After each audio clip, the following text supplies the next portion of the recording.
আপনি যদি চ্যানেলে নতুন হয়ে থাকেন তাহলে অবশ্যই চ্যানেলটি সাবস্ক্রাইব করুন, কারণ প্রতিদিনের সেরা খবর আপনার হাতের মুঠোয় পৌঁছে দিতে আমরা আছি সদা প্রস্তুত।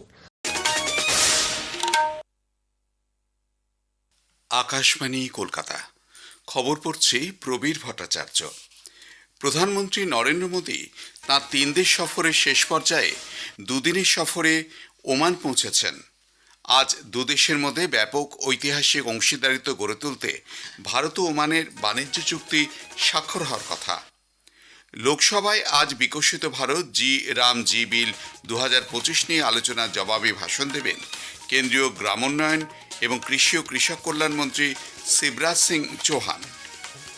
সংসদে গতকাল বীমা সংশোধনী বিল সহ বেশ কয়েকটি গুরুত্বপূর্ণ বিল গৃহীত হয়েছে। সাম্প্রতিক ঘটনাবলী নিয়ে বাংলাদেশের চরমপন্থী গোষ্ঠীগুলি যে ভ্রান্ত ধারণা তৈরি করতে চাইছে, ভারত তা সম্পূর্ণরূপে প্রত্যাখ্যান করেছে।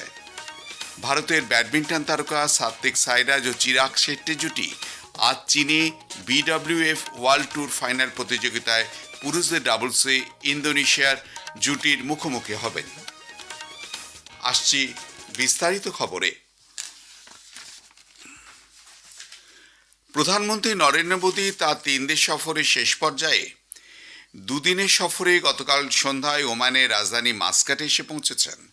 জর্ডান ও ইথিওপিয়ার সফর সফলভাবে সম্পন্ন করার পর তিনি ওমানে আসেন। মাস্কাট বিমানবন্দরে প্রধানমন্ত্রী মোদীকে অভ্যর্থনা জানান ওমানের প্রতিরক্ষা বিষয়ক উপপ্রধানমন্ত্রী সৈয়দ শিহাব বিন তারিক আল সাইদ। ভারত ওমান সহযোগিতা জোরদার করা এবং কৌশলগত অংশীদারিত্বকে এগিয়ে নিয়ে যাওয়ার বিষয়ে দুই নেতা আলোচনা করেন। ওমানের সুলতান হাইথাম বিন তারিকের আমন্ত্রণে প্রধানমন্ত্রী এই সফর। আজ ভারত ওমান মুক্ত বাণিজ্য চুক্তি স্বাক্ষর হওয়ার কথা রয়েছে।